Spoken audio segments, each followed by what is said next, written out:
Hey, it's Dr. Sean Golden for Back in Motion, and in this video we're going to be discussing one of the most common causes of knee pain, and it's not what most people think it is. Many of you are suffering with knee pain, whether it's just a little nag or it's something that makes it very difficult to walk upstairs or perform any type of physical activity, maybe makes it hard to go running or jog or anything like that. And most of you, or many of you, are just dealing with it on a day-to-day basis and just kind of letting it be there. Some of you just think it's not really curable or treatable, that it's just something you're gonna have to live with because you've had a bad knee for a long time. In my personal experience being a chiropractor here, I would say about 90% of knee pain is caused from this one thing. And if you treat it, the knee pain can get significantly better and sometimes completely disappear. So what is that one cause that's so common for knee pain? It's actually your quad muscle. So let's talk about why that is. Here's a picture of the knee, or a model of the knee. And when it comes to knee pain, we're going to be really focusing on the front of the knee, this patellar tendon here. This is right on the front of the knee that usually is painful or achy when you're going up or down stairs. Sometimes if you're sitting for a long time and then you try to stand up. But usually it's with some type of physical activity that you feel this becoming painful or achy. And sometimes it can kind of wrap around a little bit too. Now, this patellar tendon has a propensity to get so inflamed when the muscles, the quad muscles, get really, really tight. When these quad muscles get tight, they end up pulling and they end up shortening. And when they shorten, they'll take this patellar tendon and they'll pull. Now you can see that when that pulls, it not only pulls that direction, but also makes it force the patella, the bone, right against the femur, the upper leg bone. And so when you have that sort of tension, that sort of tightness, and you're going to walk or you're going to move, you're not only going to get extra tension in the tendon itself, but you're going to get grinding and friction that occurs underneath the tendon here. And so you can get something called chondromalacia patella, which really is just this cartilage that's underneath the kneecap that wears down over time. And to address that, you want to actually address the cause. You don't want to just wait until the cartilage wears down enough and that you have to go get, surgery or a knee replacement or even injections into the knee. You want to address the cause, which is the muscles and the tension that's pulling and pressing that kneecap against that bone and causing this excess friction when you're walking. Now, one way to address this at home is to simply use a foam roller. We found in Back in Motion that foam rolling or other types of pressure work usually does a much better job than pure stretching when it comes to loosening up the quad. So you want to get on the foam roller. You can go ahead and just roll up and down for a good 2 to 3 minutes. But an advanced way to use a foam roller is actually to find a spot that is particularly tender in that quad, to stay on it, and then to kick with your knee, to move your knee back and forth, to kick while you're staying on that one spot in the foam roller so that you can apply that pressure and allow that muscle to move underneath by kicking the knee so that you can increase the gliding and sliding between the different layers.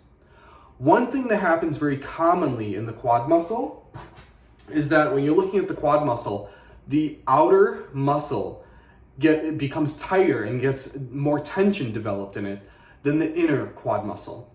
And this can cause a patellar tracking disorder. This is when the patella is, instead of getting pulled straight up, it actually gets pulled out to the side. 98% of the time with a patellar tracking disorder, it's getting pulled up and out to the side, laterally, out this way. And so when that happens, now not only are you putting an abnormal stress on the tendon just through the extra tension, but you're putting an asymmetrical stress. So the outer part is pulling more than the inner part. So again, this can wear down the patellar cartilage a little bit quicker, and it also is going to mess with this tendon because the outer parts of the tendon are going to be under more load than the inner parts, and this uneven distribution will cause that tendon to get to be more likely to get inflamed or wear down over time. And so that's when you'll start developing these tendonitis conditions in the leg.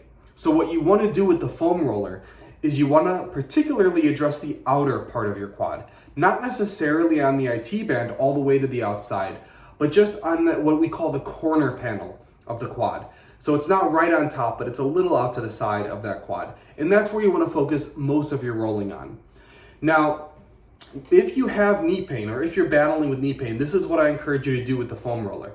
I want you to do a movement that causes you to feel that knee pain. If that's just squatting down a little bit, if that's doing a lunge, if that's going upstairs, whatever it is for you, do that movement. And then I want you to go on the foam roller for a good 10 minutes. Set a timer so you do the whole 10 minutes, a whole 10 minutes of foam rolling just on that quad, specifically the outer part of the quad, or even on the IT band, all the way on the outside. Do that for a good 10 minutes. Feel free to put some kicking in there if you notice a spot that's very tender. After that 10 minutes, what I want you to do is repeat that same motion that was painful before. So go back up the stairs, do the squat, do the lunge, and I want to see if you feel a difference. If you do, if the pain's reduced, let's say it's reduced by half, then you know that you're going in the right direction. If it's gone completely away, then of course you're going in the right direction. So that shows where the cause is coming from. And if that's working, double down on what's working. So don't go through a whole bunch of other stretches. Don't try to put 10 different moves in here to loosen your quad. If the foam roller is working, just do more of that. Because that's one of the biggest things that, in my opinion, that helps loosen up the quads over time. Now, of course, at Back in Motion here, we do really deep treatments into the quads and into the muscles, and that really helps speed this up. But even with the deep treatment here, that can make you really, really loose. But then when you go home, you're gonna wanna do some foam rolling on your own so that those changes stick over time. It's very similar to stretching any type of muscle. If you have tight hamstrings and you stretch for 2 hours one day, an incredibly long session to stretch your hamstrings for, of course you're gonna feel looser. But if you don't stretch at all for the next 2 weeks and you go to try to touch your toes again, your hamstrings are gonna feel pretty tight again. And you can't say stretching doesn't work. It's just that stretching one time and not stretching anymore doesn't work. If you stretched for 2 hours that one session, and then every day afterwards, you spend 5 to 10 minutes just doing some maintenance stretching, that looseness that you got from that deep session would have held a lot better. And you would have stayed looser overall. So in the beginning, when the muscle is still when you're trying to change the muscle, when you're trying to open it up and make it looser, you want to have the frequency in there. So usually the best situation is when patients come in here about twice a week for some deep, deep work. And we can really make a ton of looseness in the quad and get their knee feeling a ton better. Many of them can walk out of here pain-free. But then again, if that's all they do and they don't do anything at home, a lot of times that knee pain starts coming back. But if they do their maintenance work at home, they do the foam roller, and then they come in here for the deep work, week after week, the knee pain not just goes away more and more, but stays away more and more until it just solidifies. And that's when you can start backing off on the homework. You can start backing off on the foam rolling. You should still do some maintenance work, especially if it's been a long-term problem, but it's not going to be quite as important.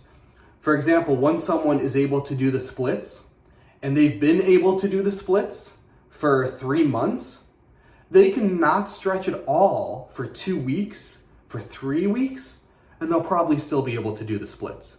They might be a little tighter, but it has solidified at that point. They're staying loose.